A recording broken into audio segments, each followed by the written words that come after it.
They say the quietest people carry the loudest secrets. In every hospital in every small town across America, there are people you overlook. The janitor who mops the floors, the security guard who nods you through, the supply clerk who restocks the shelves while you scroll through your phone. You don't see them because you're not supposed to. They've learned to be invisible. But invisibility is a choice, and some people choose it because the alternative is remembering who they used to be, what they used to do, the things they saw that no one should ever have to see. This is a story about one of those people. Her name is Evangeline Blackwood.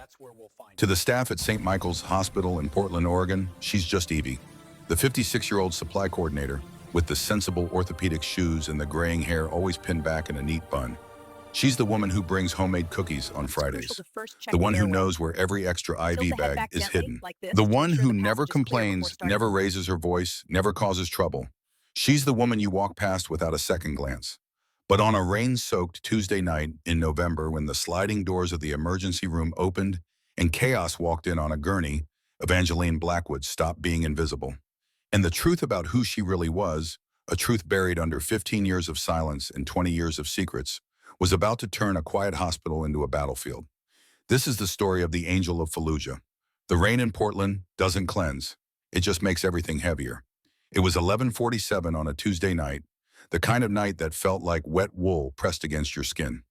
Inside St. Michael's Hospital, the fluorescent lights hummed with that headache-inducing buzz that only exhausted medical staff ever really noticed. Evangeline Blackwood stood at the supply closet on the second floor counting inventory. Her back ached, it always did after an 8-hour shift, and her hands moved with the mechanical efficiency of someone who'd done this job 1,000 times before. 17 boxes of nitrile gloves size medium. Check. 43 VIA starter kits. Check. 22 sterile suture trays. Check. The radio on her belt crackled. Static, then a voice.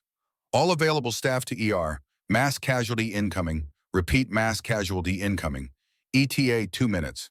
Evie's hands stopped moving. Her eyes closed for just a moment. In that moment, she heard something else. Not the hospital radio. Something older.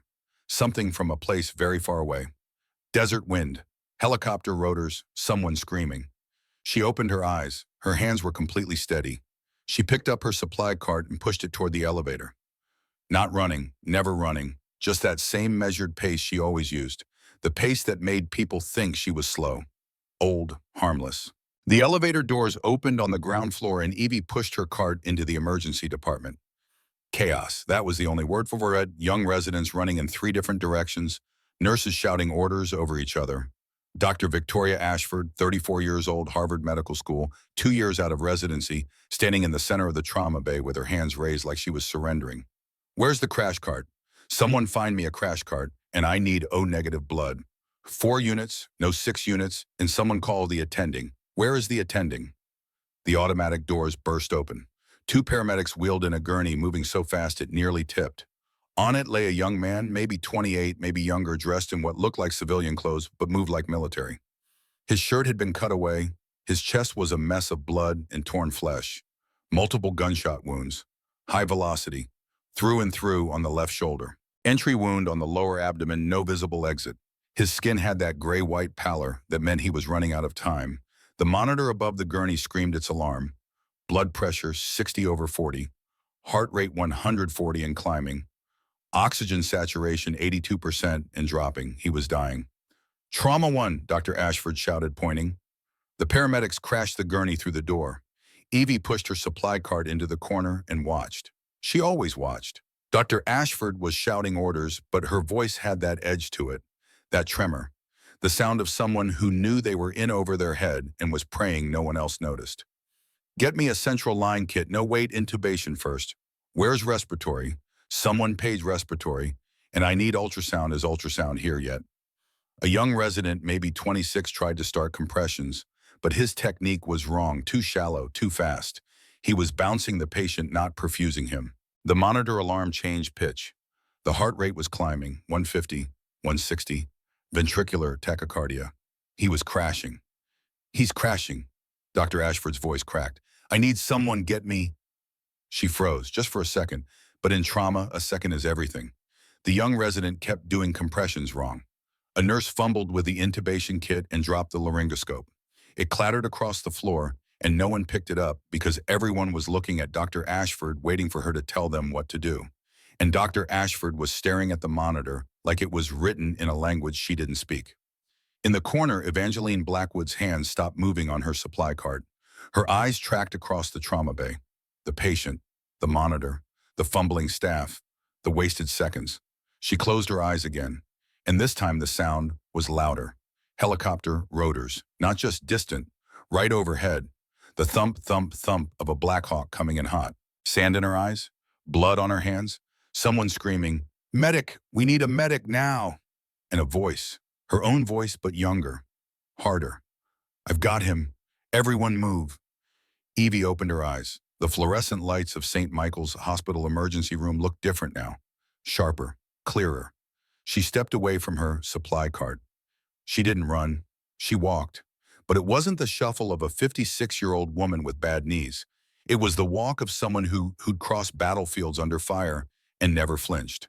She crossed the trauma bay in 6 strides. Dr. Ashford saw her coming. "Ma'am, you need to, this is a sterile area." Evangeline Blackwood looked at Dr. Victoria Ashford, and Dr. Ashford stopped talking because the woman looking at her wasn't the supply clerk who restocked shelves and smiled politely when you made her fetch coffee. The woman looking at her had eyes like steel and a voice that could cut through artillery fire. "Step back, doctor." It wasn't loud. It wasn't aggressive. It was just a statement of fact. Dr. Ashford didn't move. Confusion and pride warred on her face. Evie's voice dropped an octave. The voice of someone who'd given orders in places where hesitation meant death. "Step back now." Dr. Ashford stepped back. So did everyone else. The entire trauma bay went silent except for the screaming monitor and the young resident still doing compressions wrong. Evie put one hand on the resident's shoulder. He looked up startled. "Wrong rhythm," she said calmly. "You're bruising him, not perfusing him. Watch." She moved his hands aside and placed her own on the patient's chest. Her hands were small, weathered, age-spotted. But when she started compressions, every person in that room could see the difference. Deeper, controlled, exactly 100 beats per minute. Her entire body weight behind each compression, but measured. Precise. The monitor stabilized slightly. "Better," Evie said, not to anyone in particular. "Now someone hand me a stethoscope." A nurse fumbled one over. Evie pressed it to the patient's chest, listened, moved it, listened again. Her face didn't change, but something flickered in her eyes. Tension, pneumothorax, left side. His lungs collapsed and the pressures crushing his heart. Dr. Ashford found her voice. I wasn't sure if... "I'm sure," Evie said. She looked up. "Someone give me a 14-gauge angiocath, second intercostal space midclavicular line. He needs a needle decompression, and he needs it 90 seconds ago." No one moved. They were all staring at her. This woman in orthopedic shoes and supply clerk scrubs speaking with the calm authority of someone who'd done this procedure 100 times in conditions 1,000 times worse than a well-lit emergency room. Now, the word cracked like a whip. A nurse grabbed the kit and handed it over. Evie didn't hesitate. Her fingers found the spot by touch. Second rib, just below the collarbone. Right above the third rib. She prepped the skin with one swipe of an alcohol pad, positioned the needle and pushed. The needle went in clean. There was a hiss, loud, distinct, the sound of trapped air escaping. The patient's chest expanded. His oxygen saturation jumped from 82 to 90. His heart rate dropped from 160 to 120. The monitor alarm changed from a scream to a steady beep. He was breathing, really breathing. The patient's eyes fluttered. His lips moved. He was trying to say something. Evie leaned close. His voice was barely a whisper. "Angel, you're the angel." Then his eyes closed again, sedated, exhausted, but alive. Evie straightened up. She stripped off the gloves she'd grabbed from somewhere and dropped them in the biohazard bin. She stepped back from the gurney, and as she did, she seemed to shrink. The steel went out of her posture. The command left her voice. She was just Evie again. Supply clerk. Invisible. "He's stable," she said quietly. "You can take it from here, doctor." And then she turned and walked back to her supply cart. The entire emergency room was frozen. 15 people staring at her. Dr. Ashford opened her mouth, closed it, opened it again. Who are you?" Evie didn't turn around. She just pushed her cart toward the door. "No one important, doctor. Just someone who did her job." The doors closed behind her. For 5 full seconds, no one in the trauma bay moved. Then a young nurse, Emily Patterson, 24 years old, 6 months out of nursing school, whispered the question everyone was thinking. Who the hell was that? An older nurse, Margaret Sullivan, 58 and 20 years at St. Michael's, answered without looking away from the door. That's Evangeline Blackwood, work supply, part-time, been here about 5 years. She paused. Used to be something else. Nobody knows what. Ashford looked down at the patient. His vitals were steady now, color returning to his face. He'd come in dying and now he had a chance. Because of a supply clerk. I want her file, Dr. Ashford said. I want to know everything about her. Margaret shook her head slowly. Her file's almost empty. Just says she's a registered nurse licensed in Oregon. Before that, she shrugged. Nothing, like she didn't exist before 5 years ago. Dr. Ashford stared at the closed doors. Outside in the quiet hallway, Evangeline Blackwood pushed her supply cart back toward the elevator. Her hands were shaking now. Just a tremor, the adrenaline wearing off. She'd promised herself she wouldn't do this again, wouldn't step back into that role, that life. But when she'd heard that monitor screaming, when she'd seen that young man dying on the gurney, she hadn't been able to stop herself. Because some things you can't unlearn, some instincts never die. She reached the elevator and pressed the button. While she waited, she caught her reflection in the polished steel doors. For just a moment, she saw someone else looking back. Someone younger, harder, covered in desert dust in someone else's blood. The elevator dinged. The doors opened. Evie pushed her cart inside and let the doors close. The reflection disappeared. Morning came too early. Evie woke at 5:30, same as always. Her alarm didn't go off because she never set one. Her body just knew. 35 years of military discipline doesn't fade just because you're not wearing the uniform anymore. She made coffee. Black, strong enough to strip paint. She ate oatmeal standing at the counter while watching the local news on a small television that was probably older than some of the residents she worked with. The news anchor was talking about the latest VA budget cuts, another hospital closing. More veterans left without care. Evie turned it off. She showered, dressed in her scrubs, plain blue, no patterns. Nothing that drew attention, and pinned her gray hair back in its usual bun. She looked at herself in the mirror and saw exactly what she wanted to see. No one special, no one important, no one you'd look at twice. She drove to work in her 15-year-old Toyota Camry. It had 200,000 miles on it and a dent in the rear bumper from where someone had backed into her in a parking lot 3 years ago. She'd never bothered to fix it. St. Michael's Hospital looked different in daylight, less dramatic. Just another building in another city where people came to heal or die, depending on what cards they'd been dealt. Evie parked in the back lot, the spot furthest from the entrance, the spot no one else wanted. She walked into the hospital through the service entrance and took the back stairs to the second floor. She clocked in at 7:03. 3 minutes late, but no one noticed. No one ever noticed. The morning briefing was already underway in the break room. 15 people crowded around the table drinking coffee from paper cups and half listening while the night supervisor gave her report. Evie stood in the back, silent. The supervisor finished. Any questions? No one raised a hand. All right, day shift, you're up. Let's have a good one. People filed out. Conversation started up.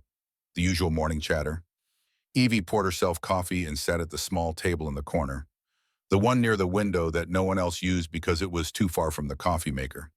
She opened her lunch bag, a sandwich she'd made last night, an apple, a small bag of pretzels. 2 tables over, a group of young residents were talking, loud enough that she could hear every word, even though they weren't trying to be loud. They just didn't think anyone was listening. Did you hear about last night? A male voice. Dr. Marcus Webb's second-year resident, cocky as hell. The trauma, yeah, I heard. Ashford totally froze. A female voice. Dr. Sarah Lancaster, first-year competitive. Not just froze, apparently some random old lady had to jump in and save the guy. What, who? I don't know, one of the supply people or something, but get this, she did a needle decompression, without waiting for orders, without checking with anyone. Jesus, that's like way outside scope of practice. Right, that's what I said. Someone should report her. One wrong move and that's a massive lawsuit. Ashford said the woman saved the guy's life. Yeah, well, Ashford's a first-year attending. She'd think anyone looked good in that situation. Laughter. Still, though, some old supply clerk playing hero. That's dangerous. These older staff, they're a liability. They don't know the new protocols. They're not tech savvy, and they're just waiting around to get injured or make a mistake so they can sue. Totally. The hospital should just age them out. Make them retire at 60 or something. More laughter. Evie took a bite of her sandwich and chewed slowly. She didn't look up, didn't react. She'd heard worse. She'd been called worse. Words didn't hurt when you'd seen what she'd seen. The conversation moved on to something else. A party this weekend, someone's new car, the usual things that young people with their whole lives ahead of them talked about. Evie finished her coffee and threw away her cup. As she walked past the table of residents, none of them looked up. She was invisible again. Good. She made it to the hallway before she heard footsteps behind her. Mrs. Blackwood. Wait, Evie stopped and turned. Emily Patterson, the young nurse from last night, was hurrying toward her. Her face was bright with excitement and something like awe. Mrs. Blackwood, what you did last night, that was incredible. Where did you learn to do that? Evie gave her a small, tired smile. Just muscle memory, dear. Nothing special. Nothing special. You saved that man's life. Ashford said she's never seen anything like it. You were so calm, so... Miss Patterson, a man's voice, sharp, authoritative. They both turned. Leonard Graves stood at the end of the hallway. He was 48 years old, wore expensive suits, and had an MBA from some school back east that he mentioned in every meeting. He'd been the hospital administrator for 3 years, and in that time he'd made it very clear that St. Michael's was a business first and a place of healing second. Mrs. Blackwood, he said, his smile not reaching his eyes. Could I see you in my office, please? It wasn't a question. Emily looked between them and worried. Mr. Graves, if this is about last night, Mrs. Blackwood was, Thank you, Miss Patterson. That'll be all. Emily hesitated, then walked away with one last concerned glance at Evie. Evie followed Leonard Graves down the hallway to his office. He didn't speak, didn't look back, just walked with that brisk, efficient stride of someone who believed time was money and money was everything. His office was on the third-floor corner window view of the river. The walls were covered with framed certificates and motivational posters. Efficiency, excellence, innovation. Words that sounded good in board meetings but meant nothing in trauma bays. Graves sat behind his desk and gestured to the chair across from him. Sit. Evie remained standing. Graves sighed like she was already being difficult. Fine, stand if you want. This won't take long. He opened a folder on his desk. Evie recognized it. Her personnel file. Thin, very thin. Last night, Graves said, not looking at her, you performed a medical procedure in the emergency department. A needle decompression. The patient was dying, Mr. Graves. The patient was Dr. Ashford's responsibility. Dr. Ashford is a licensed physician. You are a supply coordinator. Evie's jaw tightened. I'm also a registered nurse, licensed in the state of Oregon. You're qualified to perform procedures under the direction and supervision of a physician. Were you directed to perform that procedure? Silence. Were you supervised? More silence. Graves closed the folder. That's what I thought. He leaned back in his chair, studying her. Evangeline. May I call you Evangeline? Most people call me Evie. Evie. He said it like he was trying out the name, seeing how it fit. I'm going to be frank with you. You're 56 years old. You work part-time. You make $14 an hour plus benefits. You're not exactly what we'd call essential personnel. The words hung in the air like a blade. Evie didn't react, didn't blink. Graves continued. St. Michael's is undergoing a transformation. We're rebranding, becoming more modern, more tech-forward. We want staff who represent the future of healthcare. Young, energetic, social media savvy. He paused. You don't fit that demographic. I do my job, Mr. Graves. Your job is to stock supplies, not to practice medicine. A man's life is irrelevant if it costs us a lawsuit. Graves's voice rose, then he caught himself, smoothed his tie, smiled that smile again. Look, I'm not saying you did the wrong thing. Medically speaking, you probably saved that patient. But from a liability standpoint, from a policy standpoint, you stepped way outside your role, and that creates problems. Problems? Evie repeated softly. Problems? If you'd made a mistake, if that needle had hit something it shouldn't have, we'd be looking at a massive lawsuit. And our insurance doesn't cover you for that kind of procedure. You're a supply clerk. You're covered for slips and falls, not emergency medicine. He opened a drawer and pulled out a paper, slid it across the desk. This is a written warning. One more incident, any incident where you step outside your designated role and we'll have to let you go. Do you understand? Evie looked at the paper, didn't touch it. Sign it, please. She picked up the pen, signed her name, put the pen down. Good. Grace filed the paper away. Now, I need you to understand something. You're not a hero, Evangeline. You're an employee. And employees follow rules. If you can't do that, then maybe it's time to consider retirement. He smiled. We clear, Crystal, Mr. Graves. Excellent. You can go. Evie turned and walked to the door. Oh, and Evangeline.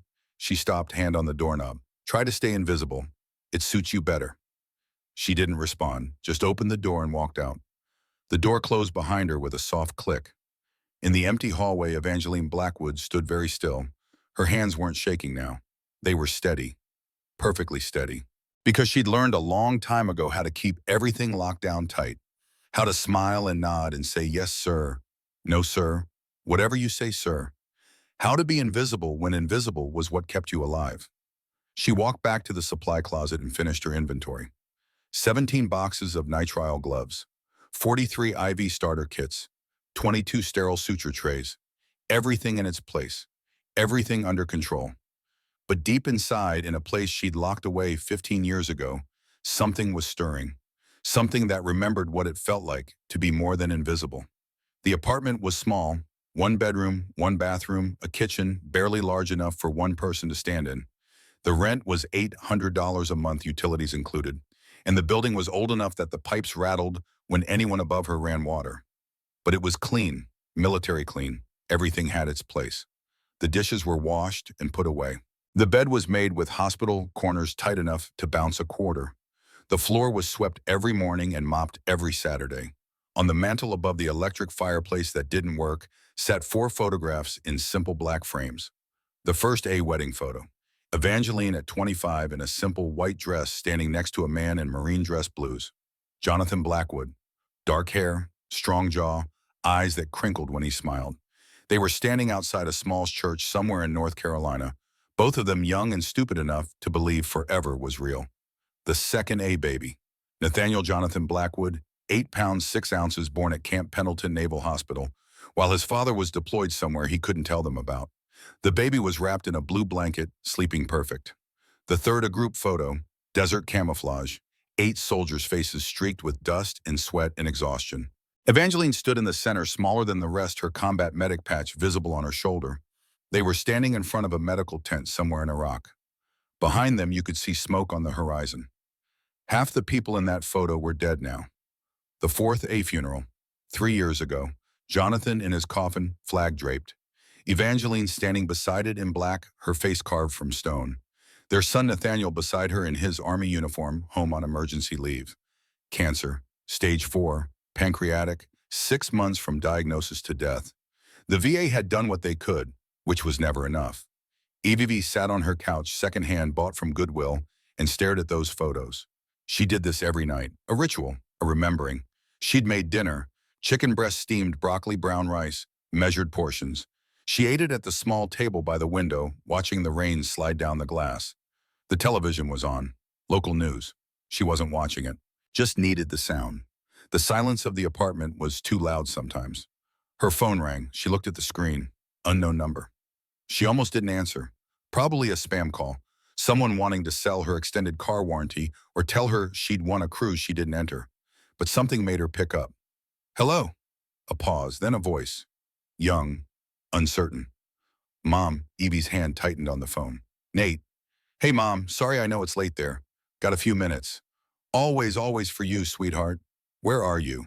Can't say, you know how it is. She did. Operational security, even with family. Especially with family. Are you safe? Yeah, I'm good. Just wanted to check in, see how you're doing. Evie looked at her empty apartment, at the half-eaten dinner, at the photographs of everyone she'd lost. I'm fine, honey. Work is work. Nothing exciting. You sound tired. Long shift. You working too much again? No more than usual. A pause on the other end. Static. Distance. Thousands of miles between them. I worry about you, Mom, out there by yourself.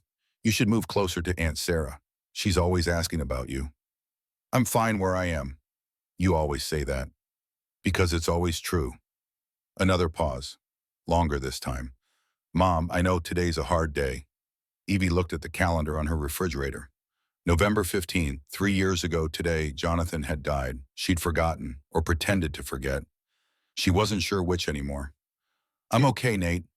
You don't have to be. You know that, right? You don't always have to be okay. Her throat tightened. She couldn't speak. Mom, I'm here. I wish I could be there with you. You're exactly where you need to be, doing exactly what you should be doing. Your father would be so proud. He'd be proud of you too. Evie closed her eyes. I'm just getting by, honey. That's all any of us are doing. Just getting by until we can do more. They talked for another 10 minutes. Small things. Safe things. Nothing about where he was or what he was doing.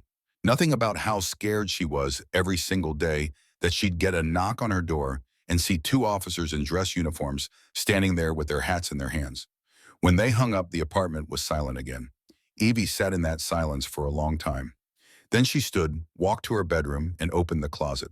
In the back behind her winter coats and the boxes of clothes she'd been meaning to donate for 3 years was a green canvas duffel bag. She hadn't opened it in 15 years. She pulled it out now and set it on the bed, unzipped it slowly like it might bite. Inside, desert camouflage uniforms neatly folded, a pair of combat boots still caked with Iraqi sand, dog tags on a chain, a combat medic patch, a folded American flag, small, the kind they give you when someone you serve with doesn't come home. And at the bottom, wrapped in an oiled cloth, a Glock 19 9mm, 15 rounds. The serial number filed off a long time ago by someone who knew how. Evie picked up the gun. The weight was familiar, comfortable, like shaking hands with an old friend you'd spent years trying to forget. She checked the chamber. Empty. The magazine was in a separate pouch, also empty. She'd promised herself she'd never load it again. Never need to. She put it back in the box and zipped it closed. But she didn't put the bag back in the closet. She left it on the bed, just in case. The next morning, Evie woke at 5:30 and went through her routine. Coffee, oatmeal, news. But today, something was different. She couldn't name it, just a feeling. The same feeling she used to get in Iraq before mortars started falling. That prickle at the back of her neck that said, pay attention, something's wrong. She drove to work in the rain and parked in her usual spot. Walked through the service entrance, took the back stairs. But when she reached the second floor, she stopped. There was a man standing in the hallway outside the supply closet. Not hospital staff. She could tell that immediately. He was wearing civilian clothes, jeans, a flannel shirt, work boots, but he moved wrong, too aware, too alert. His eyes tracked every person who walked past, evaluating, categorizing, dismissing. Military or ex-military. The posture never quite left. He saw her coming and straightened slightly. Mrs. Blackwood. Evie stopped 3 feet away. Can I help you? I hope so. My name's Declan Morrow. I'm the guy you saved 2 nights ago. Up close, he looked better than he had on the gurney. Color in his face, moving under his own power. But she could see the tightness around his eyes. The careful way he held his left side. Still hurting, still healing. You should be in bed, Mr. Morrow. Yeah, well, I don't follow doctor's orders very well. He tried to smile. It didn't reach his eyes. Could we talk somewhere private? I'm working. This is important. Mr. Morrow, please. The word came out harder than he probably intended. Desperate. I need your help. Evie looked at him. Really looked. See past the civilian clothes to the man underneath. Late 20s, athletic build despite the injuries. Hands that had calluses in the right places. A faded tan line on his wrist where a watch used to be. And scared. He was scared. She glanced down the hallway. Empty for now, but it wouldn't stay that way. Follow me. She led him to a small storage room at the end of the hall, barely bigger than a closet. Shelves lined with medical supplies. A small desk in the corner where someone had probably done paperwork back when people still used paper. She closed the door and turned to face him. You've got 5 minutes, talk. Declan Morrow leaned against the desk, careful of his injuries. 2 nights ago, I was in a training exercise, routine, something we've done 100 times. But someone changed the coordinates. We walked into a kill box, ambush, heavy fire from 3 sides. Evie's expression didn't change, but something shifted in her eyes. My team, 6 men.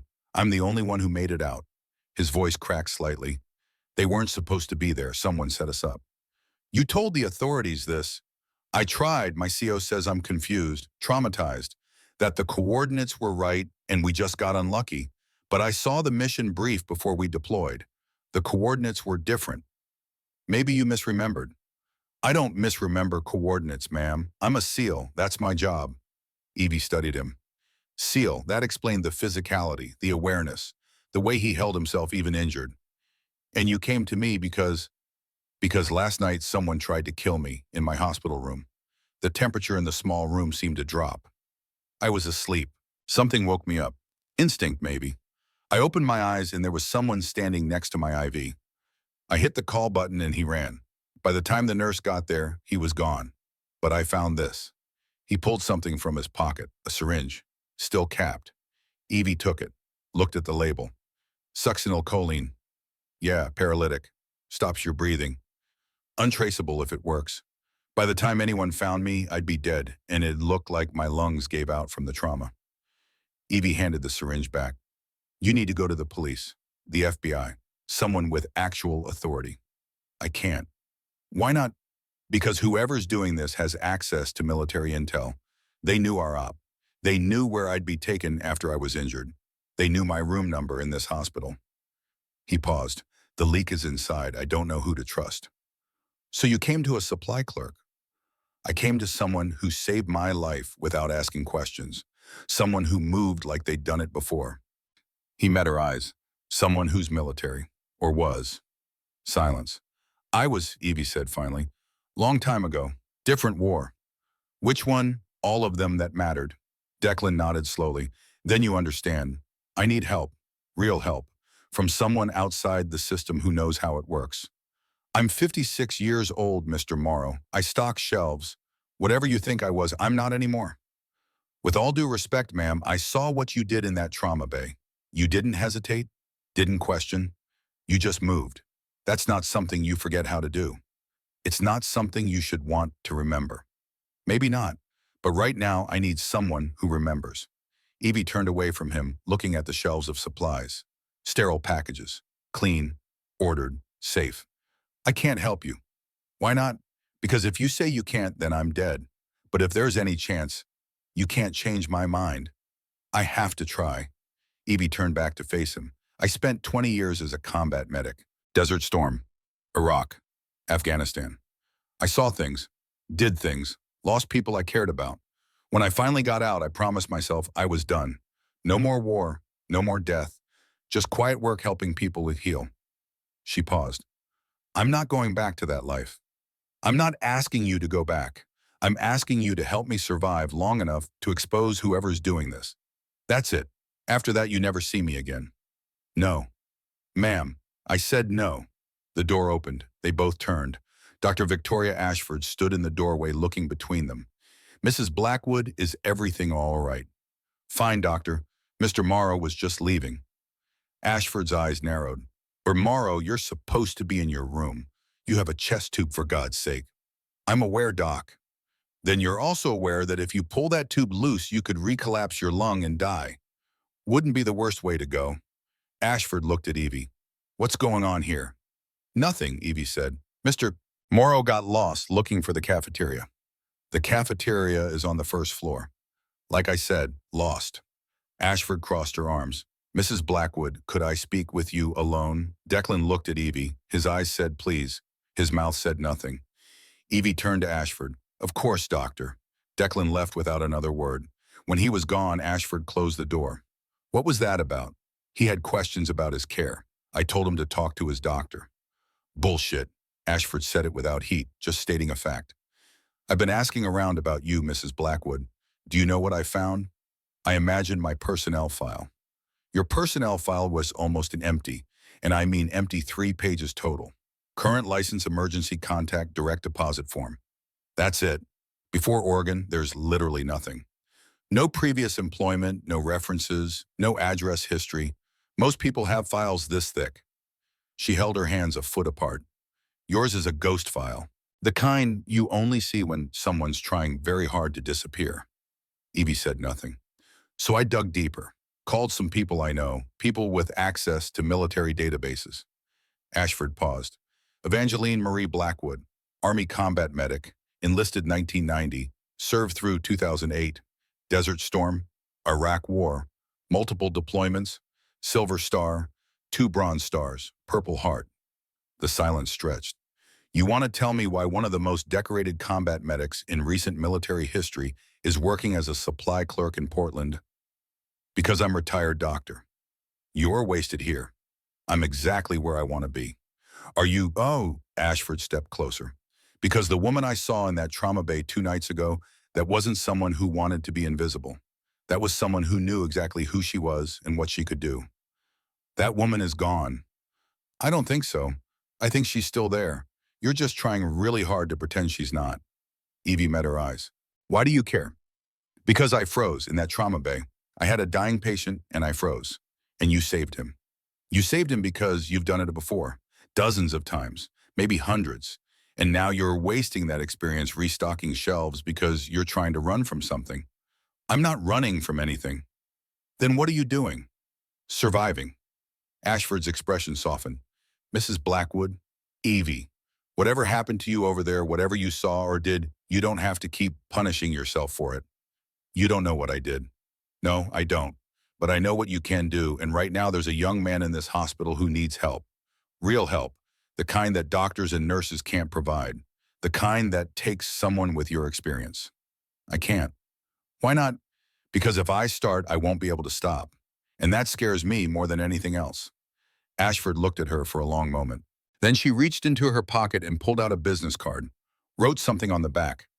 This is my personal cell. If you change your mind, if that young man needs help and you decide you're the only one who can give it. She handed Evie the card. Don't let fear stop you from being who you really are. She left. Evie stood alone in the storage room holding the card. On the front, Dr. Victoria Ashford, Emergency Medicine. On the bound in neat handwriting, you're not alone. Evie stared at those 3 words for a long time. Then she put the card in her pocket and went back to work. That night, Evie sat in her apartment and tried to forget. Forget Declan Morrow's scared eyes. Forget the syringe of succinylcholine. Forget the way he looked at her like she was his last hope. She heated up leftover chicken and rice, ate it without tasting it, washed the dishes, watched the news without seeing it. At 9 o'clock, her phone rang. Unknown number again. She let it ring. Once, twice, 3 times. On the 4th ring, she answered. Hello, Sergeant Blackwood. A man's voice. Older. Authority in every syllable. This is Colonel Hayes, Joint Special Operations Command. Evie went very still. I'm retired, Colonel. I'm aware, but we have a situation and Sergeant Morrow requested you specifically. He had no right to do that. Maybe not, but he did. And frankly, Mrs. Blackwood, we're running out of options. Papers rustling. I'm going to be direct with you. Declan Morrow is not paranoid. He's not traumatized. He's right. His team was deliberately set up. We've confirmed that the coordinates were changed 40 minutes before mission launch. Someone with high-level access. Then bring him in, put him in protective custody. We can't. The leak is inside. Could be anyone. Pentagon, JSOC, Congressional Oversight Committee. We don't know. But what we do know is that whoever's doing this has 3 billion reasons to make sure Morrow doesn't testify. 3 billion. Defense contract fraud, multiple contractors, multiple projects going back 15 years. Morrow witnessed something he shouldn't have. Now he's a liability, and they will kill him to keep this quiet. Evie closed her eyes. What do you want from me? I need you to keep him alive, off the books, no official channels. Just you and whatever resources you need. Long enough for us to figure out who we can trust and build a case. I'm a 56-year-old supply clerk, Colonel. I haven't been in the field since 2008. I've read your file, Sergeant. All of it, including the classified parts. You're exactly the kind of person we need for this. I'm not that person anymore. You'll always be that person, Sergeant. The question is whether you'll let her save lives or watch people die. Silence. The words cut deeper than any insult. Does it matter what I choose? It does to the 6 men who died in that ambush. It does to their families who think it was just bad luck. It does to the hundreds of soldiers who could be next if this corruption keeps going unchecked. Evie's hand tightened on the phone. That's not fair. No, it's not. But I'm not asking you to be fair. I'm asking you to be what you've always been, a combat medic, someone who saves lives when everyone else has given up. I gave this up, Colonel. I left it behind for a reason. What reason? Because I was tired of watching people die. And now you're watching yourself die. One quiet day at a time. Is that really better? The words hit like a gut punch. Silence on the line. Hayes continued softer now. I'm not going to order you. You're retired. You don't owe me anything. But that kid in the hospital, he's scared. He's alone. And he thinks you're the only person in the world he can trust. Maybe he's right. Maybe he's wrong. But if you walk away and he dies, you'll carry that. You know you will. Evie looked at the photographs on her mantle. Jonathan in his coffin. Nathaniel in his uniform. When, she asked quietly. Tonight, I'll send you coordinates. Secure location. Just you and Morrow. No one else knows. For how long? However long it takes. That's not an answer. It's the only one I have. Evie stood and walked to her bedroom, looked at the duffel bag still sitting on her bed. I'll need equipment. Whatever you need, name it. Medical supplies, trauma kit, IV antibiotics, surgical instruments. And I need to know his blood type. A positive. Good. I'm O negative, universal donor if it comes to that. Anything else? Evie unzipped the duffel bag, looked at the Glock 19 wrapped in its oiled cloth. Yeah, I need authorization for weapons, personal defense. And I need it in writing that I'm operating under JSOC authority. If this goes sideways, I'm not taking the fall alone. Done. I'll have the paperwork couriered to you within the hour. One more thing, Colonel. Name it. If this is a setup, if you're part of whatever corruption is happening and you're using me to clean up loose ends, I will find out. And I will make sure everyone knows. Are we clear? A pause. Then something that might have been respect in Hayes's voice. Crystal clear, Sergeant.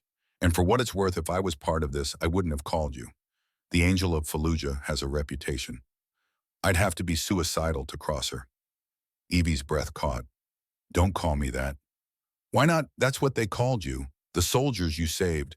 The ones who came home because of you. That was a long time ago. Some things don't have an expiration date. Papers rustling again. Coordinates coming through now. Can you be there by midnight?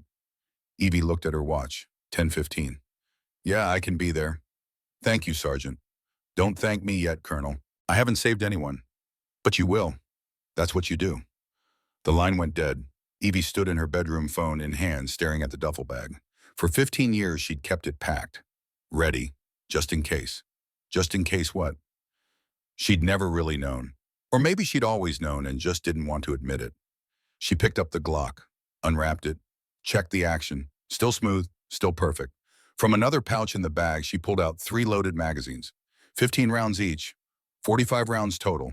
She hoped to God she wouldn't need any of them, but she loaded the gun anyway.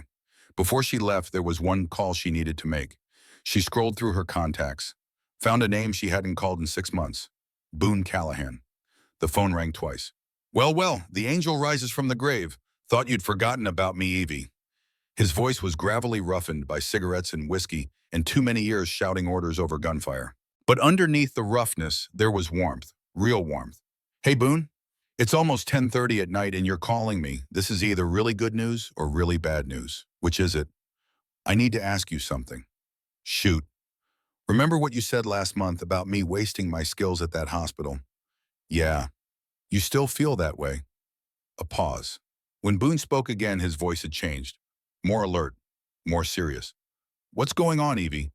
I can't explain everything right now, but I need to know if I needed help. Real help. The kind that can't go through official channels. Could I call you, Bowen?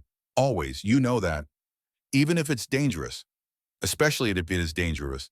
I'm 60 years old, divorced, twice kids don't talk to me, and the VA can't figure out why my back hurts, despite the fact that I jumped out of perfectly good airplanes for 20 years. Dangerous sounds pretty good right about now.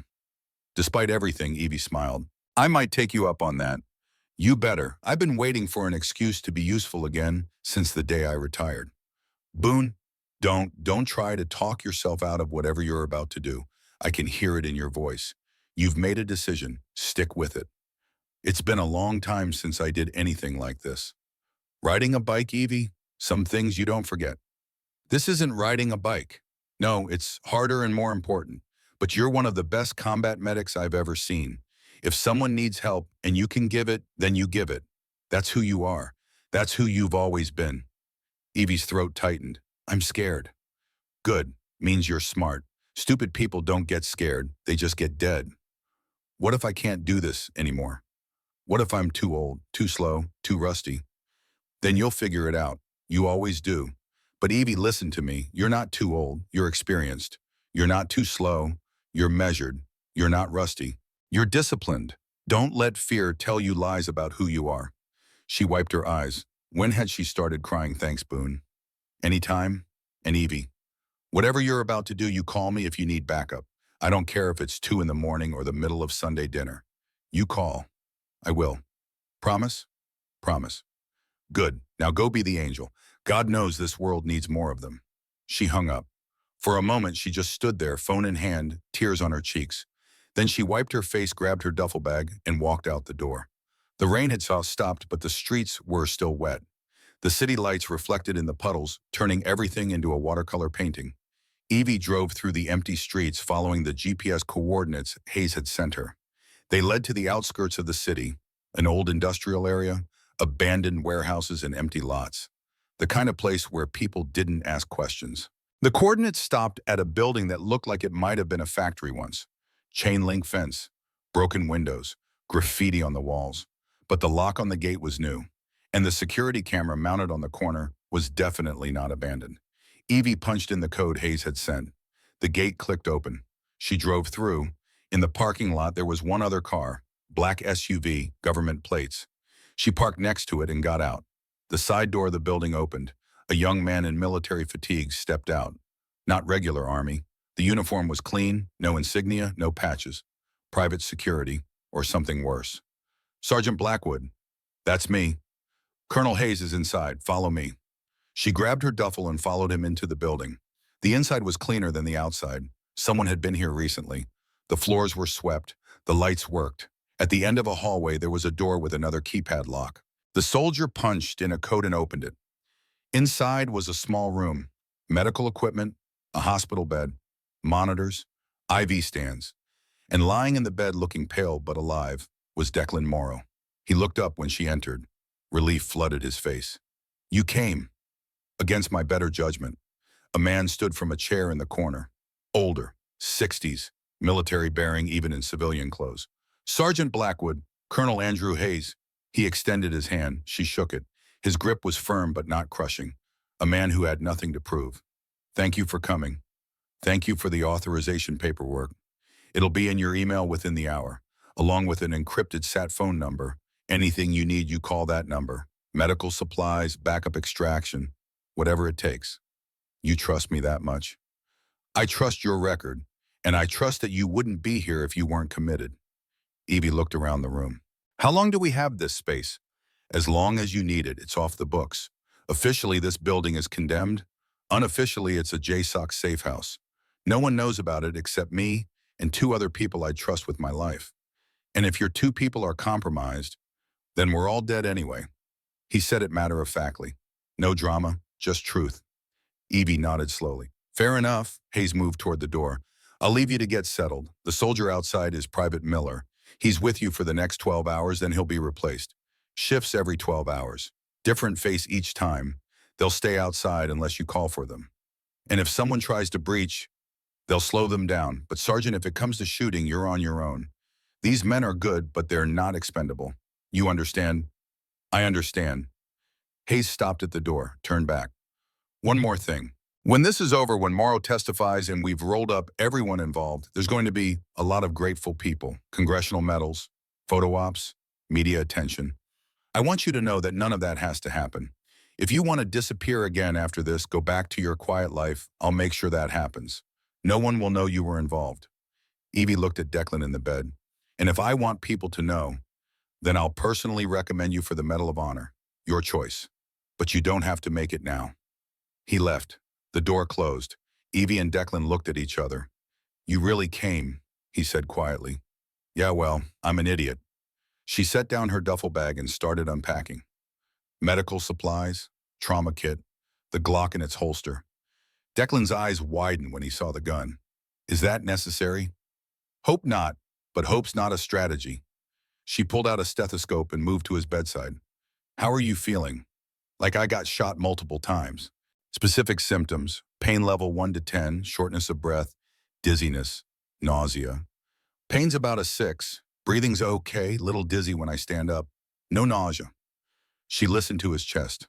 Lung sounds were clear, heart rate slightly elevated but steady. You're healing, but you're not healed. You need rest fluids and time. Probably a week before you're anything close to operational. We might not have a week. Then we'll deal with that when we have to. For now, you rest. I'll keep watch. You don't have to? Yes, I do. That's the deal. You stay alive. I make sure of it. So close your eyes and sleep. I don't think I can. Try anyway. Declan settled back against the pillows. Can I ask you something? Depends on the question. Why'd you really come? Hayes said you were retired, living quiet. Why give that up for someone you don't even know? Evie was quiet for a long moment, because a long time ago someone gave up their quiet to save me. And I promised myself that if I ever had the chance to do the same for someone else, I would, even if it cost me everything. Did it cost you everything? Not yet, but the night's still young. She pulled up a chair and sat facing the door. The Glock was on the table next to her, within reach, just in case. Declan closed his eyes. After a while, his breathing evened out. Sleep. Evie sat in the silence and waited for whatever was coming next. Outside, the rain started again. 3 hours passed in silence. Evie sat in her chair, back straight, eyes on the door.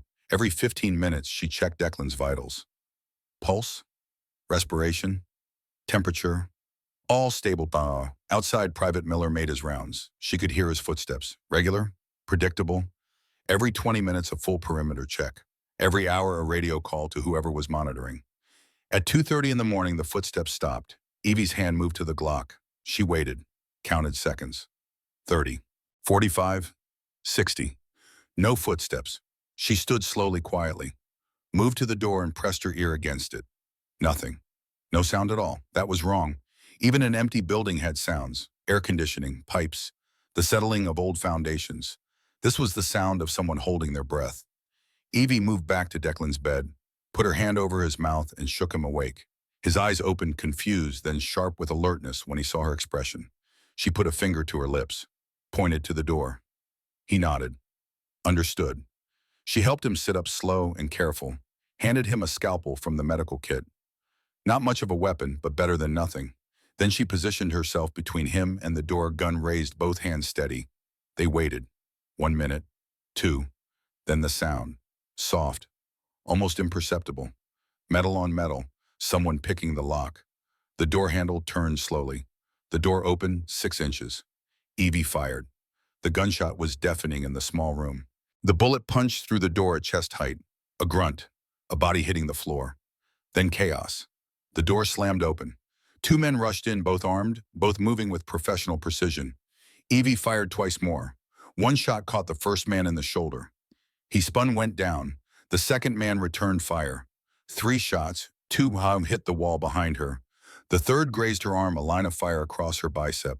She dropped, rolled, came up behind the hospital bed. The man advanced, weapon tracking. Declan threw the IV stand. It hit the man's gun arm, knocked his aim wide. Evie fired. Center mass. The man dropped. Silence except for the ringing in her ears. She moved forward, checked both bodies. The first man was unconscious, bleeding from the shoulder. The second was dead. No identification, no patches, no insignia. Just black tactical gear and suppressed weapons. Professional killers. Miller, Declan said, voice tight. Evie moved to the door, looked out into the hallway. Private Miller was on the floor, throat cut, dead eyes staring at nothing. She closed her eyes for 1 second, opened them. We need to move. Now. Declan was already up, swaying slightly but functional. Where? Anywhere but here. They found us once, they'll send more. She grabbed her duffel, threw the medical supplies back in, kept the Glock out. Can you walk? Have to. They moved into the hallway. Evie led, weapon up, clearing corners. Declan followed, 1 hand pressed to his side where fresh blood was seeping through his bandages. The building had 3 exits, front, back, side. The attackers had come through the side, which meant they probably had the front covered too. Back exit, she said quietly. They moved through the abandoned factory floor. Old machinery, shadows. 1,000 places someone could hide. Halfway across, Evie heard it. A sound that didn't belong. She grabbed Declan and pulled him down behind a rusted conveyor belt just as gunfire erupted from above. The muzzle flash came from the catwalk. Two shooters, covering the back exit. They were trapped. How many? Declan whispered. Two above. Probably more outside. We're outnumbered and outgunned. So what do we do? Evie looked around. Old factory, lots of metal, lots of rust, lots of things that could break. Her eyes landed on the electrical panel. Old. Probably hadn't been maintained in decades. Can you shoot? With what? She handed him her backup piece. Small Beretta from her ankle holster. 5 rounds. Make them count. What are you going to do? Something stupid. She moved low and fast, using the machinery for cover. Bullets sparked off metal around her. The shooters were good, but they were firing from elevation in dim light. Harder to track a moving target. She reached the electrical panel. It was locked, but locks didn't matter when you had a gun. She fired into the panel. Sparks flew. The lights flickered. Then she grabbed a piece of metal pipe from the floor and jammed it into the exposed wiring. The building went dark. Complete darkness. The kind that pressed against your eyes. But Evie had spent years operating in darkness. In sandstorms, in smoke-filled buildings. She knew how to move when you couldn't see. She counted steps. Remembered the layout. Moved toward where she'd last heard the shooters on the catwalk. Behind her, Declan fired twice, drawing their attention, giving her cover. She found the catwalk stairs, climbed silently, one hand on the rail, one hand holding the Glock. At the top, she heard breathing, close, maybe 10 feet away. She froze, listened. 2 men, one reloading, one scanning the darkness below. She moved toward the sound of reloading. That man was vulnerable, distracted. 4 steps, 3, 2. She pressed the Glock against what she hoped was his back. Don't move. He moved. She fired. Point blank. He dropped. The second man spun toward the sound. She was already moving, dropped to the catwalk floor as he fired where she'd been standing. His muzzle flash lit up the darkness for a split second, enough to see where he was. She fired twice. Both shots hit. He fell backward, crashed through the rusted catwalk railing, and plummeted 20 feet to the concrete below. Silence. Evie stayed low, breathing hard, blood running down her arm from the graze wound, hands shaking from adrenaline. Clear, she called down. Clear, Declan responded. She made her way back down. Found Declan in the darkness by following his breathing. You good? Define good. Alive. Able to move. Then yeah, I'm good. They made it to the back exit. Evie checked through the small window. No movement outside. Either the shooters were well hidden or they'd pulled back when the shooting started. On 3, she whispered. We run for the tree line. 30 yards. Don't stop. Don't look back. Just run. Copy. 1, 2, 3. She kicked the door open and they ran. Gunfire erupted from the left. Bullets tore up the asphalt around them. Evie returned fire without aiming, just putting rounds down range to make the shooters keep their heads down. 20 yards. 15. 10. Declan stumbled. She grabbed him, half-dragged him, the last few yards. They crashed into the trees and kept moving. Branches whipped at their faces. Roots tried to trip them, but they kept going. Behind them, the gunfire stopped. They weren't following. Why weren't they following? Evie pulled Declan down behind a fallen log. Listened. Nothing. No pursuit. No movement. Then she understood. They weren't following because they didn't need to. They knew where Declan was going. They knew who he'd call. They were waiting for him to lead them to the next safe house. We can't go back to Hayes, she said quietly. What? They knew about this location, which means either Hayes is compromised or his communications are. Either way we contact him, they'll know where we are. So what do? We disappear completely. No official channels, no military support, just us. Where, Evie thought. She needed somewhere safe, somewhere off the grid, somewhere the military wouldn't think to look. And then she remembered. I know a place. It was Wednesday morning, barely 18 hours since she'd saved Declan's life in the ER, less than 12 since the firefight at the safe house. Her body screamed for more rest, but her mind was already alert. The VA hospital in Northeast Portland wasn't much to look at. Built in the 70s, renovated badly in the 90s, it had the tired, worn-down appearance of a place that had been underfunded for so long that everyone just accepted it as normal. The parking lot had potholes. The paint was peeling. Half the exterior lights were burned out. But it was open 24 hours. And more importantly, it was full of people who'd spent their lives learning how not to ask questions. Evie pulled her car into the back lot at 4 in the morning. Declan was barely conscious, slumped against the passenger door. "Stay here," she said. "I'll be right back." She walked through the emergency entrance. At this hour, it was quiet. One nurse at the desk reading a paperback novel. The nurse looked up. "Can I help you?" "I need to see Boone Callahan. He volunteers here."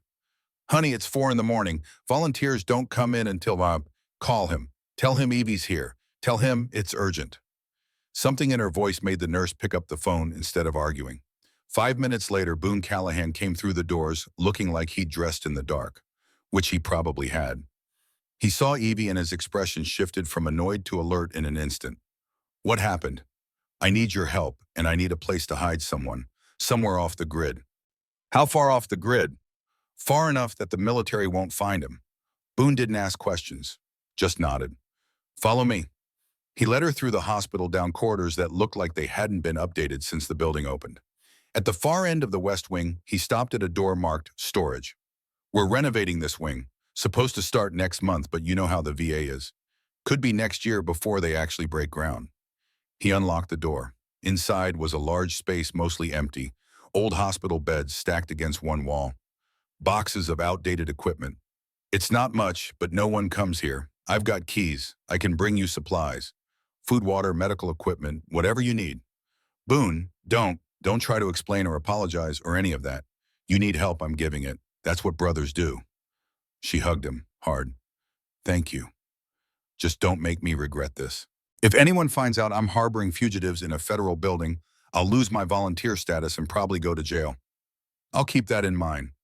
She went back to get Declan. Between the two of them, they half carried him into the storage room and got him onto one of the old hospital beds. He was feverish now. The exertion had reopened his wounds. Blood soaked through his makeshift bandages. Boone took one look and whistled low. "He needs a doctor." "He can't see a doctor. They'll report him." "So what are you going to do?" Evie opened her duffel bag, pulled out her trauma kit. "I'm going to do what I've always done. Improvise." For the next 2 hours she worked. First she cleaned and resutured his wounds. The bullet that had grazed him during the firefight had torn through the original stitches. Infection was setting in. She started an IV, antibiotics, fluids, pain medication. Boone assisted handing her instruments, holding pressure where she needed it. He'd been a ranger medic once a long time ago. His hands remembered. By the time the sun came up, Declan was stable, sleeping, fever breaking. Evie sat back exhausted. Her arm throbbed where she'd been grazed. She'd bandaged it hastily but hadn't taken the time to clean it properly. Boone grabbed her arm. "Your turn." "I'm fine." "Bullshit. Sit down and let me work." She was too tired to argue. He cleaned the wound. It was deeper than she'd thought. Not life-threatening, but painful. "You're going to have a scar," he said. "Add it to the collection." He bandaged it properly, then poured 2 cups of coffee from a thermos he'd brought. "Now, you want to tell me what the hell is going on?" She did, all of it. Declan's ambush, the conspiracy, the attack at the safe house, the dead soldier. When she finished, Boone was quiet for a long time. "You're in deep, Evie." "I know. Deeper than you've been in years." "I know. And you're not backing out." "Can't. That kid in there, he's got no one else. If I walk away, he dies. And if you stay, you might die too." "Yeah, I might." Boone nodded slowly. "Then I guess we better make sure that doesn't happen." You think I'm letting you do this alone?" "Hell no, you're going to need backup. Resources, someone watching your six." "Boone, you can't." "I can, and I am. Besides, what else am I going to do, watch TV, play bingo? I'm 60 years old and bored out of my mind. This is the most alive I've felt in years." Despite everything, Evie smiled. "You're insane." "Probably, but I'm your kind of insane." A sound from the hallway, footsteps. They both froze. Boone moved to the door, looked through the small window. "It's just security, making rounds." He turned back to her. "But we need to be careful. This wing is supposed to be empty. If anyone sees lights or hears voices, they'll investigate. Then we need to be quiet. And we need a better plan than hiding in a storage room hoping no one finds us." Evie knew he was right, but she was so tired. Bone tired, the kind of tired that came from adrenaline crash and blood loss and 24 hours without sleep. "Later," she said. "Right now I need to rest. I'll take first watch." "Boone."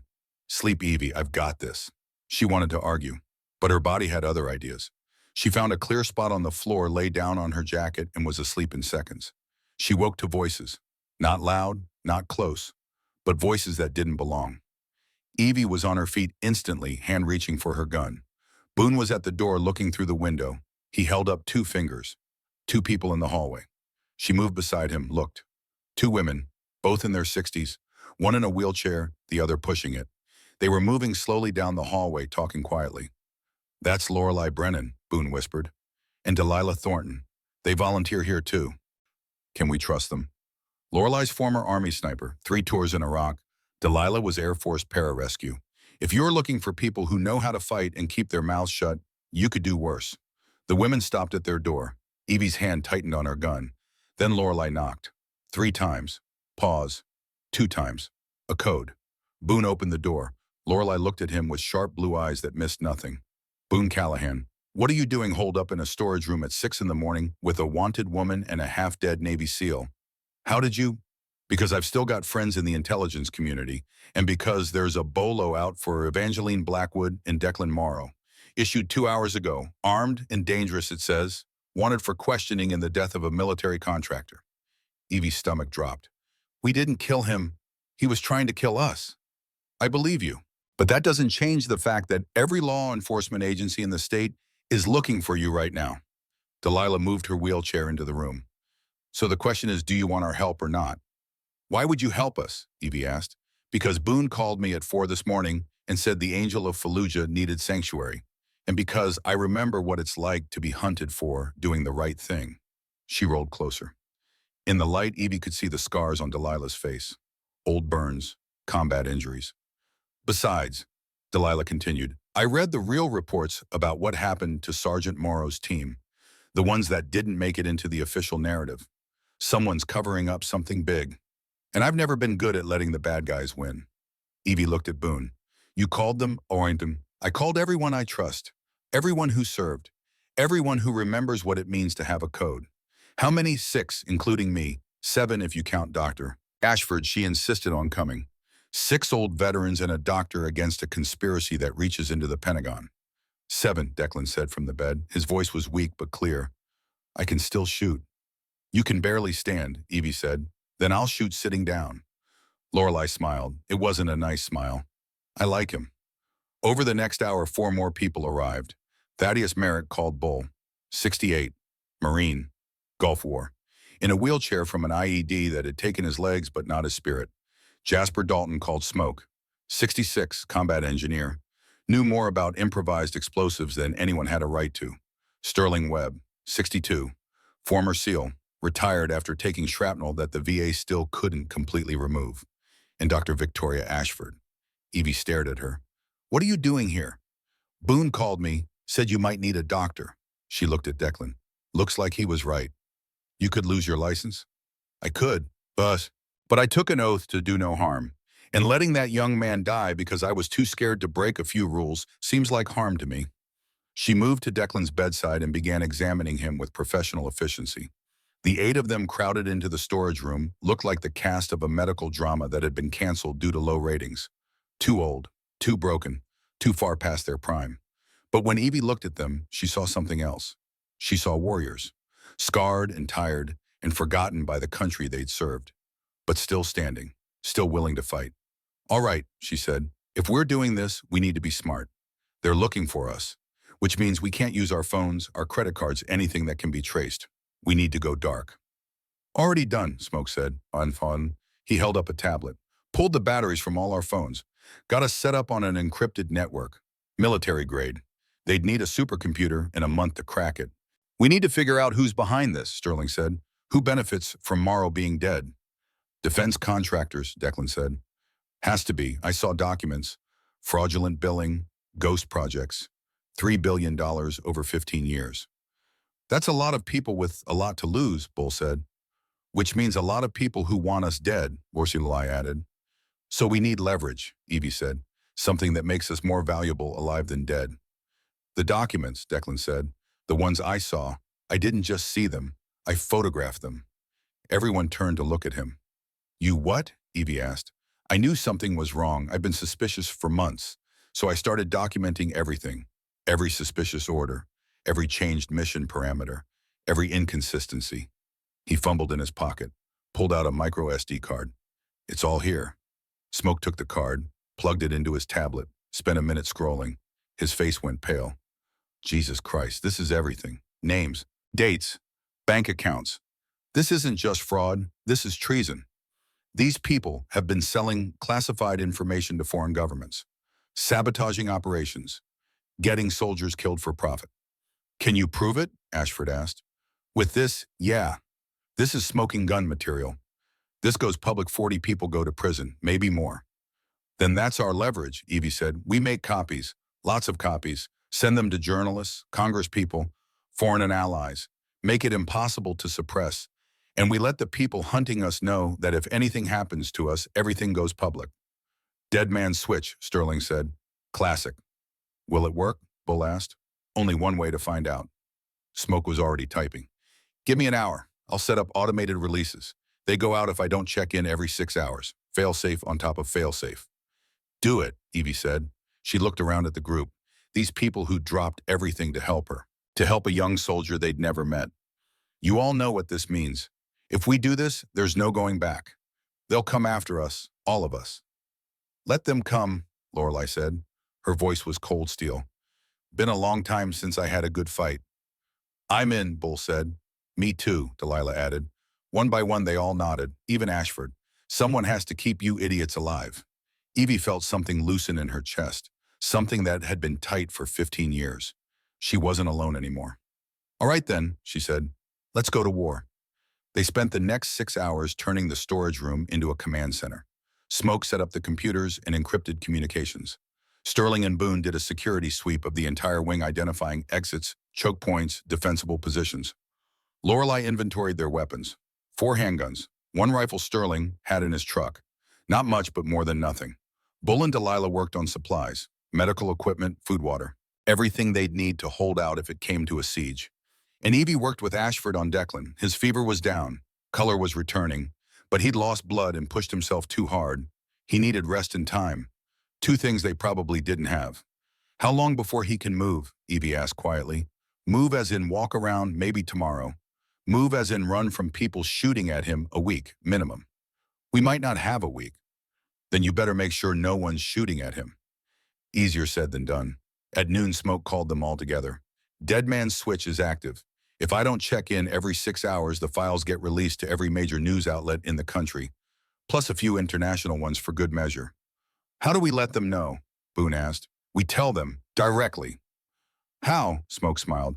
I found Colonel Hayes's personal cell phone number. Jesus, how? Because I'm good at what I do. Should I call him? Everyone looked at Evie. She took a breath. Do it. Smoke dialed. Put it on speaker. It rang twice. Hayes. Colonel, this is Sergeant Evangeline Blackwood. I believe you're looking for me. A pause, then, Sergeant, where are you? Somewhere safe. Somewhere your contractors won't find us. My contractors, Sergeant, I don't know what you think is happening. Save it, Colonel. We know about the fraud, the conspiracy, the people you're protecting. And we have proof. Another pause. Longer this time. When Hayes spoke again, his voice was different, colder. I see. And what do you intend to do with this proof? That depends on you. If Declan Morrow and I walk away from this alive, the proof stays sealed. We disappear. You never hear from us again. And if you don't walk away, then everything goes public. Every name, every crime, every dollar, it all burns. That's a bold bluff, Sergeant. It's not a bluff. The dead man's switch is already active. Anything happens to us, the files release automatically. You can test it if you want, but I wouldn't recommend it. Silence on the line. Then you've put me in a difficult position. Good, because you put me in one first. What do you want? Safe passage for me and Morrow and everyone helping us. We leave the country, start over somewhere you can't reach us. I can't authorize that. Then find someone who can. You have 24 hours. After that, the files go public regardless. Sergeant, 24 hours, Colonel. Don't waste them. She nodded at Smoke. He ended the call. The room was silent. Well, Bull said finally, that went better than expected. Or worse, Sterling said. Depends on whether he takes the deal or decides we're too big a liability. He'll take it, Evie said. He has to. If those files go public, everyone goes down, including him. You think he's part of it? Ashford asked. I think he's protecting someone who is. which makes him complicit. So what now? Lorelei asked. Now we wait, and we prepare for the possibility that waiting doesn't work. They spent the afternoon fortifying their position.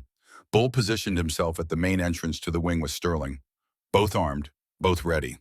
Lorelei took the high ground, positioning herself on the upper floor where she had sight lines on all approaches. Smoke stayed with his computers, monitoring communications, watching for any sign that they'd been found. And Evie stayed with Declan. He was awake now, alert, but weak.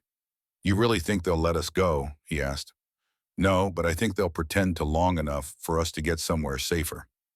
And then we run, as far and as fast as we can. That's not much of a plan. It's the only one we've got. He was quiet for a moment. I'm sorry for dragging you into this. You didn't drag me anywhere. I chose to help. That's on me. Still, you had a life, a quiet life, and now you're hiding in a storage room waiting for people to try to kill you. Yeah, well, quiet was overrated anyway, he smiled, then winced as the movement pulled at his stitches. Rest, she said. You're going to need your strength. For what? For whatever comes next. Night fell, the hospital got quieter, fewer staff, fewer visitors, just the hum of machines and the distant sound of someone crying in one of the wards. Evie did another perimeter check. Everyone was in position, alert, ready. She returned to the storage room and sat down next to Boone. You should sleep, he said. Can't, too wired. Yeah, I know the feeling. They sat in comfortable silence, the kind that only came from years of friendship, years of trusting each other with your life. You ever regret it? Boone asked. Leaving, retiring, trying to be normal. Every day and never. That doesn't make sense. I know, but it's true. Part of me misses it. The purpose, Mom. The clarity. You know who the enemy is. You know what you have to do. No gray areas. And the other part? The other part remembers all the people who didn't come home, all the funerals, all the families torn apart, and wonders if maybe peace, even a boring, quiet peace, is worth more than we give it credit for. And now I don't know. Right now, sitting here with a gun in my hand, waiting for someone to try to kill us, this feels right. More right than anything has in years. And that scares the hell out of me. Why? Because I'm afraid I'm good at this, at war, at violence. And I'm afraid that if I let myself be good at it again, I won't be able to stop. Boone put his hand on her shoulder. Evie, you're not a warrior because you're good at violence. You're a warrior because you're good at protecting people. There's a difference. Is there? Yeah, there is. Warriors protect. Soldiers just fight. You've always been a warrior. That's why people follow you.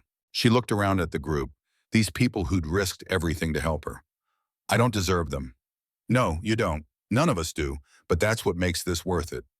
At midnight, Smoke's computer beeped. Everyone snapped to attention. What is it? Evie asked. Smoke was staring at his screen. Message, encrypted, from Hayes. What does it say? He agrees to the deal. Safe passage, clean identities, 24 hours to get out of the country. Just like that, apparently. Smoke frowned. Seems too easy. It is too easy. Easy, Sterling said. It's a trap. Obviously, Lorelei added. Evie read the message over Smoke's shoulder. He wants to meet, tomorrow night, neutral ground, to hand over the documents and arrange transport.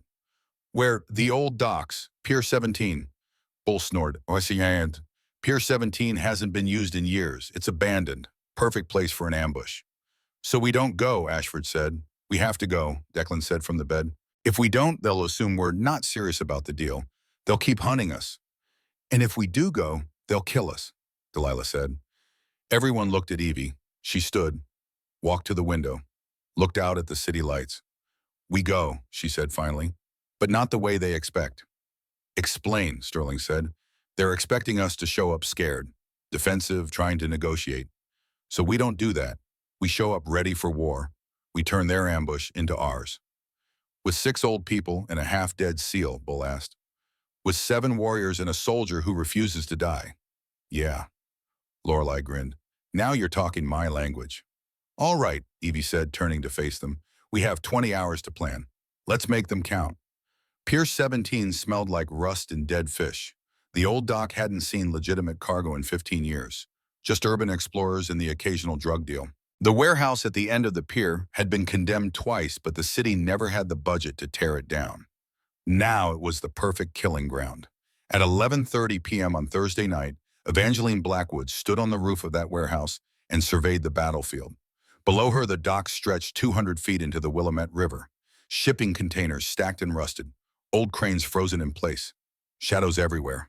Perfect for an ambush, which was exactly what they were counting on. Positions, she said into her radio. The encrypted channel crackled.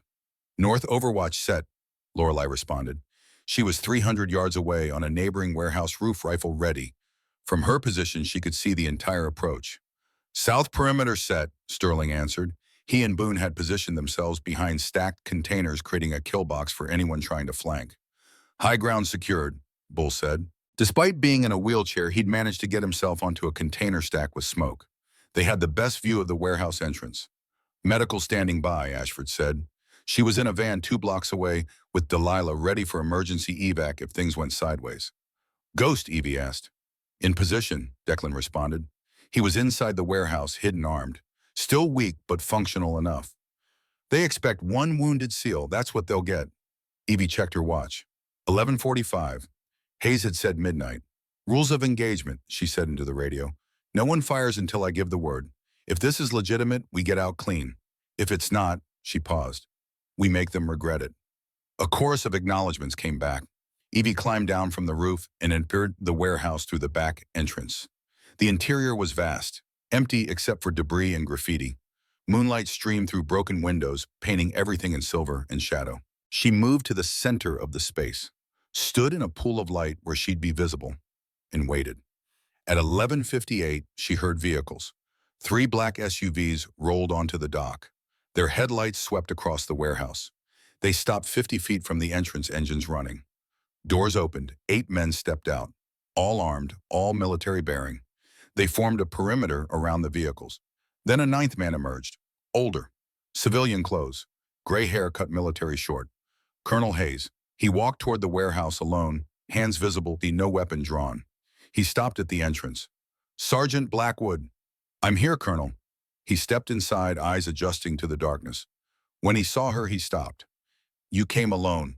Did you go on? I brought security, as agreed. Funny, I count 8. We agreed on 3. Hayes's jaw tightened. The situation is fluid.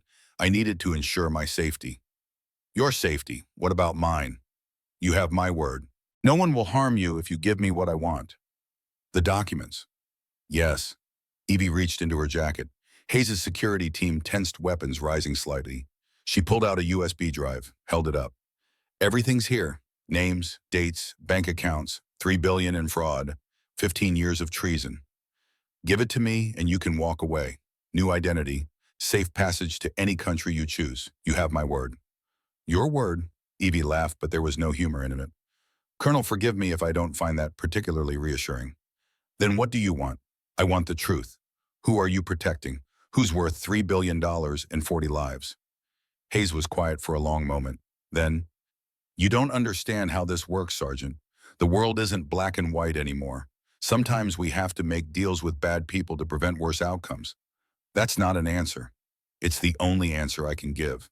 Then we have a problem. Hayes sighed. Sergeant, please, don't make this harder than it has to be. Give me the drive. Take the deal. Disappear. You've earned the right to a quiet life. I had a quiet life. You took it from me when you called. I gave you purpose again. Don't lie to yourself. You miss it. The clarity, the mission. You miss being the angel. Evie's hand tightened on the USB drive.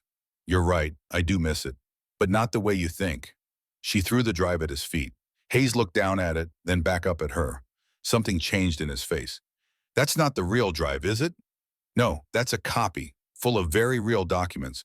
But the originals, those are in a dozen different places, with journalists, lawyers, foreign intelligence services. If anything happens to me or my people, they go public. Automatically. Hayes's expression hardened. You're bluffing. You want to test that theory? Because I promise you, Colonel, the minute I stop breathing, your entire world burns. For 5 seconds, nobody moved. Then Hayes lifted his hand, made a gesture. The security team raised their weapons. Evie didn't move, just smiled. There it is, the truth. You should have taken the deal, Sergeant. Probably, but I've never been good at doing what I should. She touched her radio. One word. Now. Everything happened at once. Lorelai's rifle cracked. The furthest security guard dropped shot through the head at 300 yards. Sterling and Boone opened fire from the containers, catching 2 guards in a crossfire. Bull triggered a flashbang. The explosion was deafening, disorienting. Inside the warehouse, Declan rose from his hiding place and put 2 rounds into the guard closest to Hayes. The remaining guards scattered, returning fire, but they were shooting at shadows. The Covenant had chosen their positions perfectly. Hayes dove for cover behind a pillar, shouting into his radio. All units converge. We have hostile contact. Evie moved through the chaos low and fast. She wasn't trying to fight. She was trying to survive. A guard emerged from the smoke, weapon raised. She shot him twice. Center mass. He went down. Another came from her left. She dropped, rolled, came up behind him. Put the Glock against the base of his skull. Don't. He froze. Drop the weapon. He did. Who's paying you? I don't know. We just follow orders. Who gives the orders? Hayes. Always Hayes. Wrong answer. She pistol whipped him. He collapsed. Outside, more vehicles were arriving. The backup Hayes had called. 12 more men, heavily armed, pouring onto the dock. Evie, we've got company. Boone's voice crackled over the radio. Too many. We need to fall back.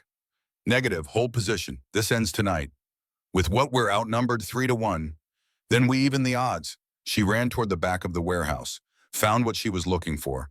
Industrial propane tanks. Old, rusty, probably unstable. She shot the valve off the first tank. Gas began hissing out. Smoke, can you hear me? Copy. I need a detonator. 30 seconds. On it. She shot open 2 more tanks. The smell of propane filled the warehouse. Overwhelming. Hayes's men were pushing inside now, using the containers for cover, advancing methodically. Everyone out, Evie shouted into the radio. Clear the warehouse now. Lorelai fired a covering shot, dropping another guard. Sterling and Boone pulled back, moving toward the exit. Bull threw another flashbang, buying them seconds. Evie was the last one out, running as the guards realized what she'd done and tried to follow. She made it 50 feet when smoke triggered the detonator. The explosion was massive. The propane tanks detonated in sequence, turning the warehouse into an inferno. The shockwave knocked Evie off her feet, sent her tumbling across the asphalt. Behind her, guards screamed. Some made it out, some didn't. Hayes's SUVs, parked too close, caught fire and exploded. For a moment, the entire dock was bright as day, orange flames reaching toward the night sky. Then darkness. Smoke. The crackle of fire. Evie pushed herself up, ears ringing, checked herself. Bruised, burned, but alive. Around her, the Covenant was gathering. Bull and Smoke limping down from their perch. Sterling and Boone emerging from cover. Lorelai running up, rifle slung. Everyone accounted for, Evie asked. Declan's out, Boone said. Ashford has him in the van. Hayes? Lorelai shook her head. Did not see him come out. They moved closer to the burning warehouse. The heat was intense. Then from the smoke, a figure emerged. Colonel Hayes, burned, bleeding, but alive. He was dragging himself across the ground, one leg clearly broken. He saw Evie and stopped. You're insane, he rasped. Evie walked over to him, stood above him, gun in hand. No, I'm tired. Tired of people like you sacrificing good people for bad reasons. You don't understand. The man I was protecting, he has information about terrorist cells, about nuclear materials. We needed him alive to stop. Just stop. Evie knelt down beside him. There's always a reason, always an excuse, but at the end of the day, you chose money and power over honor. And that I can't forgive. Hayes looked up at her. So what now? You kill me. No, I'm a medic. I save lives. She stood up. But I'm not saving yours. She walked away. Behind her, Hayes tried to call out, but his voice was lost in the roar of the flames. Sirens wailed in the distance. Fire trucks, police, coming to the docks. We need to move, Sterling said. Agreed. Ashford, what's your position? 2 blocks west, Declan's stable. Get here fast. They ran. 3 days later, the story broke on a Friday morning. The Washington Post, the New York Times, the BBC, Reuters, all simultaneously. Defense contract, scandal, $3 billion fraud exposed. The documents Declan had collected, released by Smoke's dead man's switch when Hayes tried to kill him, were everything. Undeniable. Comprehensive. 42 arrests in the first week. Senators and defense contractors, Pentagon officials, the biggest corruption scandal in military history. Colonel Hayes survived the explosion, but was in federal custody facing 40 counts of conspiracy fraud and attempted murder. The narrative was simple. A brave Navy SEAL had uncovered the conspiracy and barely survived. An anonymous group of veterans had protected him long enough to get the evidence out. No names, no faces, just the story. Exactly as Evie wanted it. She sat in her apartment, not the old one, a new one in a different city, and watched the news with the sound off. Her phone buzzed. A text from an unknown number. "Thank you, DM." She smiled. Declan was safe, given a new identity. A quiet posting somewhere far from Washington. He'd earned it. Another text. This one from Boone. "Drinks tonight, the Covenant wants to celebrate." She thought about it. Part of her wanted to disappear again. Find another hospital, another supply closet, another invisible life. But another part, the part that had been dormant for 15 years, was awake now. And it wasn't going back to sleep. She texted back where and when, 6 months later. The sign outside the building read, Pacific Northwest Trauma Training Institute. Below that in smaller letters, Director Evangeline M. Blackwood, RN, Silver Star. Inside a classroom full of young faces. 20 students, half military, half civilian, all here to learn. At the front of the room, Evie stood beside a tactical dummy. "Most of you will never see combat," she said. Her voice was clear, steady, the voice of someone who'd done this before. "But all of you will face situations where everything goes wrong, where protocol doesn't work, where the patient is dying and you have to make a choice." She picked up a needle, demonstrated the technique, clean, precise. "I'm here to teach you how to make that choice and how to live with it after." A hand raised. Young woman, maybe 24. "Ma'am, is it true you're the angel of Fallujah?" The room went silent. Evie looked at the student, then at the others. They were all watching, waiting. She'd spent 15 years hiding from that name, that legend, that life. But standing here teaching, passing on what she knew, this felt right. "I was a combat medic," she said finally. "I did my job, nothing more, nothing less. But if the soldiers I saved wanted to call me something, I'm honored, because they're the real heroes. They're the ones who came home and kept serving, kept living, kept fighting for what mattered." She paused. "That's what I want you to understand. Being a medic isn't about being a hero. It's about being there when someone needs you most. Even when you're scared, even when you're exhausted, even when every instinct tells you to run." She looked around the room. "You don't have to be fearless. You just have to care more about the person in front of you than you do about your fear." Class ended. Students filed out chatting, energized. Evie packed up her materials, closed her bag. A voice from the doorway. "Not bad for a supply clerk." She turned. Dr. Victoria Ashford stood there smiling. She'd taken a position at the institute as lead physician. Turned out she was tired of corporate hospitals too. "You staying for the ceremony?" Ashford asked. "What ceremony?" "Boone didn't tell you the VA's renaming their building after Jonathan.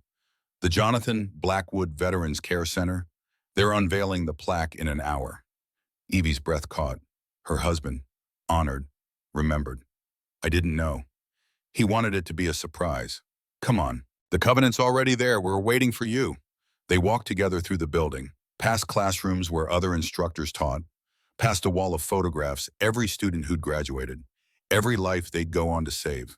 Purpose, legacy, meaning, everything Evie had been searching for. Outside, the sun was shining. Portland was beautiful in spring. Across the street at the VA building, she could see them. Boone, Sterling, Bull, Lorelei, Delilah, Smoke, the Covenant, her family. And next to them in a military uniform was Declan. He'd come back for this, risked exposure, because some things mattered more than safety. They saw her and waved. She waved back. Ashford touched her arm. "You did good, Evie, really good. We did good, all of us. So what now? You've got the Institute, you've got your team, you've got recognition. What's next for the Angel?" Evie looked at the building, at the people waiting for her, at the life she'd built from the ashes of everything she'd lost. "Next, I teach, I train. I make sure the next generation knows what we learned. So when their moment comes, they're ready." She smiled. "And maybe, just maybe, I finally let myself believe I deserve to be happy." They crossed the street together. The Covenant embraced her. Declan saluted. The ceremony began. A plaque was unveiled, Jonathan's name in bronze. His service, his sacrifice remembered forever. Evie touched the cold metal and felt something release inside her. Grief, guilt, the weight she'd carried for 3 years. It didn't disappear, but it lightened. And in its place, something else grew. Hope. As the sun set over Portland, Evangeline Blackwood stood surrounded by warriors, old soldiers who refused to fade, young students who carried the future. And she realized something. She'd spent 15 years trying to be invisible. But some lights are too bright to hide. Some angels refuse to stay in heaven. And some warriors, the real ones, don't fight because they love war. They fight because they love what war threatens to take away. Evie looked up at the sky where the first stars were appearing. She thought of Jonathan, of all the soldiers she'd saved, of all the ones she couldn't, and she made them a promise. She'd keep teaching, keep training, keep making sure that the next generation of medics was ready. Because in the end, that's what angels do. They protect, they heal, they make sure that even in the darkest moments, there's still light, still hope, still someone who refuses to let you die. Once and always, Boone said, beside her raising a glass. The covenant echoed him. Once and always. Evie raised her glass. Once and always. The angel of Fallujah had returned, not to fight, to teach the next generation how.